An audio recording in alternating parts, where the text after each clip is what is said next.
Another thing to talk about is that you have white and black now when we get to acrylic.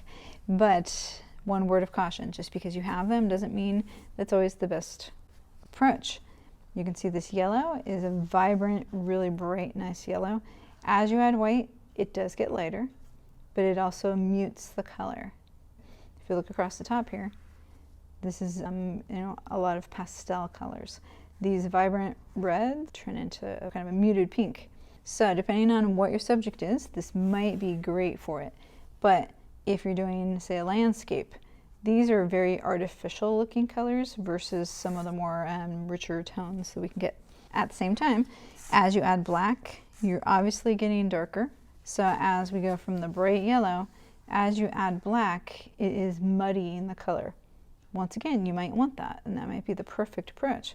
But as you go through it, just understand, as you add black or as you add white, you are changing the color in a sense. So one question that comes up with acrylic, do you still need a tub of water? The answer is yes. You need to rinse off this brush regularly for multiple reasons. One, as you switch colors, you need to get it clean. But also, you do not want that acrylic to dry on your brush. The other question is, you know, can you paint with water, with acrylic? How does that work? If I add too much water though, you see how it's just kind of staining the paper? And that's really not what you're going for. This is a little too much water. Sometimes you can get some nice effects with it, but as you're learning, you need to try to get it to have just like a nice flow off the brush. The difference between different techniques, you know, if I put yellow with blue, while the blue is still wet, the more I go over it, back and forth and back and forth and back and forth, it's blending into green, obviously. If I wait for this to dry and then just put the yellow on top of it, it's a dry brush effect. The advantage of it is if I want specific things to stay separate, then I can do that. I can put, you know, yellow into the blue as well, but notice that the less I touch it, then it stays a little bit separate. So big difference between going back and forth and back and forth, back and forth, versus retaining a little bit of the yellow. Just kind of think of that, plan it. You know, sometimes you want these to blend together.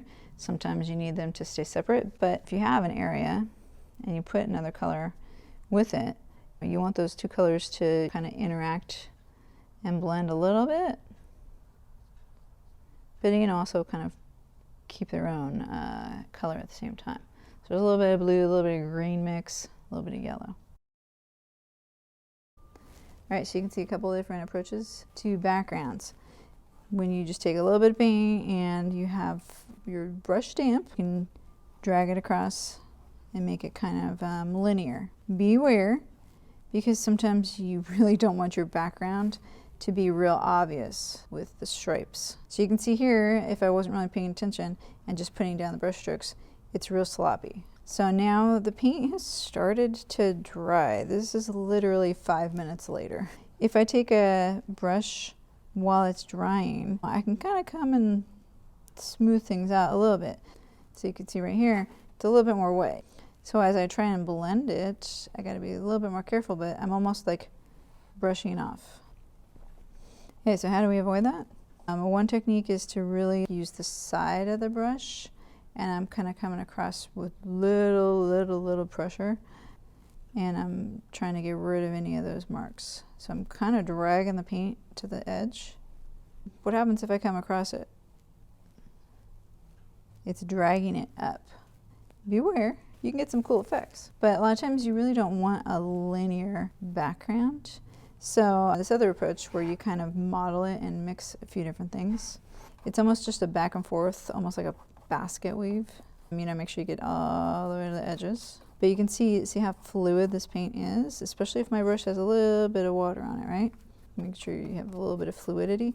So I can stretch my paint and make it cover a lot more area, especially for just background. As soon as I start doing that, then I know my brush is not wet enough. Got to find the balance between too wet and not wet enough. So I'm just kind of going back almost like X's. Where there's yellow underneath, it kind of looks cool. So this way I'm just giving myself a background that has variety and movement, but I don't want it so linear that it's gonna grab attention away from my object. A background should not be a distraction. I have some areas where it's darker, where it's lighter. If I take a dry brush, now I can kind of drag this across. And it's just gonna give me a little bit of variety.